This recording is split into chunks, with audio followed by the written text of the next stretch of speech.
of deporting people back to Algeria to face, to put it mildly, an uncertain future, and much more likely torture, disappearance and possibly death. Because of the miscarriage of justice, these jurors help Maloud and meet with him regularly. I think what we owe Maloud at the end of all this is the choice to do what he wants with his life, because, like it or not, Britain has taken away his choices. And he's got no future that he can see. There's no light at the end of the tunnel.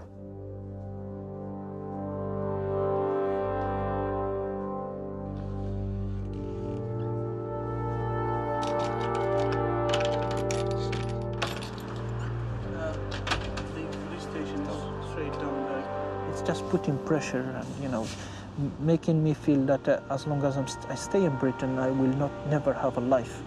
You know? And I'm kind of, you know, growing up, and I feel that my life is being destroyed. I will never have these years back. With Maloud, what do you think is going to happen to him? We don't like to think. Oh, I know it's better. We just both get depressed. I'll see you in a bit. Okay, thanks. Even though he was found innocent by a jury, the government and most of the media have always maintained he is guilty.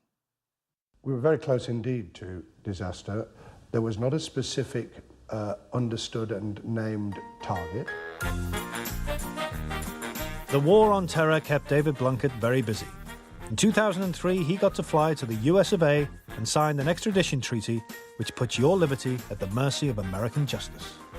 I'm very pleased indeed today, at this very particular time in the collaboration of the US and the United Kingdom in countering those who would put us at risk.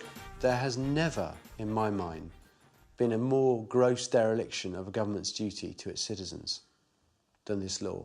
And it has made us, in matters of criminal justice, the 51st state of America.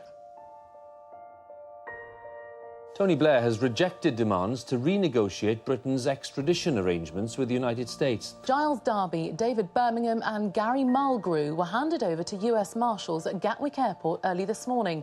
They're scheduled to touch down in Houston, where they're accused of a multi-million-pound fraud. The so-called NatWest 3 have been extradited from Britain to Texas. They're now in this courthouse behind me, where they're being fingerprinted, photographed, and then will spend their first night behind bars. You know, we're fundamentally unsympathetic people. We're ex-bankers who made a lot of money out of doing a deal which turns out to look really smelly. I don't know nothing about what he's done or not done, right? But insofar as he's accused of anything, the crime he's meant to have committed took place in this country, against UK interests at NatWest Bank, and yet the British authorities, CPS, NatWest, don't want to do anything against him. It's the Americans who found some tangential involvement in the Enron business who want to extradite him, and simply on their say-so, without the production of any prima facie evidence, he's been supermagnetically suctioned over to America. If we can go, anybody can go. If we lose our case and this law is not changed, the floodgates will open. We are the people who've carried this fight to the government. But David lost that fight in June 2006, when all his appeals collapsed and a date was set for the NatWest 3 to fly to Texas. The Act seems to allow people, human beings, to be sent like sacks of carrots from this country where they live, where they have their families and their lawyers and their support, to the other side of the world, without even the need for the barest minimum of the case to be shown here in the United Kingdom. So how's it been with Emma and the kids? It's been a lot better than I thought it would be with the children. Jemima, who's 8, has taken it in her stride. In fact, she picked it up instantly. I think she's going to be a lawyer one day, God forbid. She just said, well, that's silly. Why can't they have the court case here? Freddie, who's 7, has had a lot more difficulty with it. He's daddy's boy at the moment, and I think it's going to be tough for him. And Archie, who's 4, doesn't know which end is up, frankly. It'll dawn on him one day. And Emma's been absolutely astounding, frankly. I definitely married the right woman. You kind of got to the police station, there's just those mental scenes. Yeah. Where everyone was running and tripping over everyone else. What did that feel like? I didn't think I was there. I might have been there in body, but I certainly wasn't there in mind.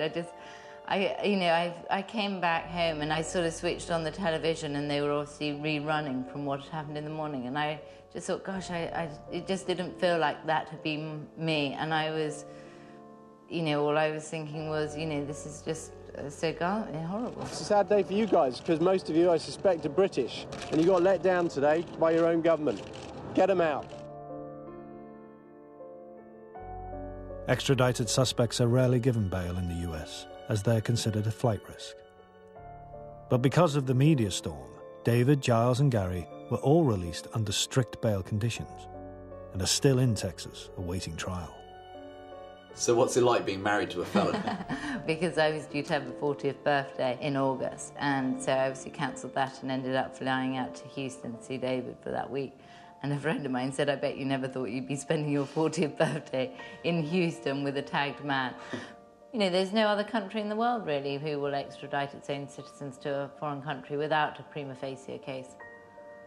That's the main thing. Yeah, extradition is fine when it is justified.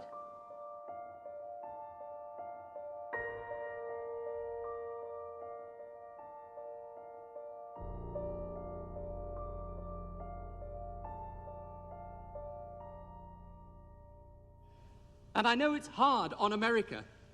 And in some small corner of this vast country, out in Nevada or Idaho or these places I've never been to but always wanted to go, out there's a guy getting on with his life, minding his own business, saying to you, the political leaders of this country, why me? And why us? And why America? And the only answer is, because destiny put you in this place in history, in this moment in time, and the task is yours to do. You're not going to be alone. We will be with you in this fight for liberty.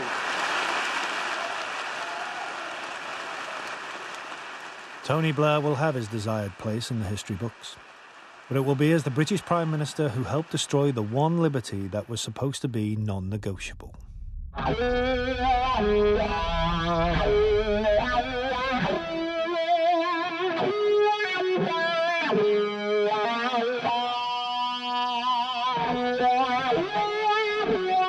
Look, I came back from Guantanamo yesterday, and they have this chair that they call the torture chair, where they strap people in, these people who are on peaceable, non-violent hunger strikes, and they strap them in and they force this tube up their nose twice a day, 43-inch long, force feed them, pull it out of their nose afterwards, and there are far worse things than that. These people are not considered prisoners, nor are they treated like prisoners, as what we would treat a military prisoner as. They're not considered prisoners? No, sir. What's being kept for nearly a year and a half? Detained personnel, sir. That's categorically different from being a prisoner, is it? Is that yes, better sir. than being a prisoner? Yes, sir, as far as their treatment, sir. Yes, sir, I would say it is. A prisoner is someone found guilty of a crime and being sentenced.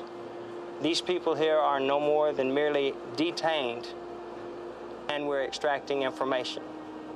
I was spat at, sworn at, kicked, punched, dragged around naked, photographed, and had dogs barking at us, and then watching the same humiliating process taking place on other detainees. It is deeply shocking that this has been allowed to continue for so long. We've seen in total something like 750 people being held at Guantanamo. We have heard of the hunger strikes, the force feeding, and we know of the suicides. Where were you when 9/11 happened? I was in Afghanistan, where I had moved to with my wife and my children, working on a project to build a school for girls and wells in the drought-stricken regions of the northwest. Went to Pakistan, to where I have family and relatives, that I received a knock on the door, 12 o'clock at night, on the 31st of January 2002. And I opened the door to face Pakistani, whoever they were, officers perhaps, who pointed a gun at me, put a hood over my head. Just before the head was covered, I saw them walking towards my room where the children had been sleeping.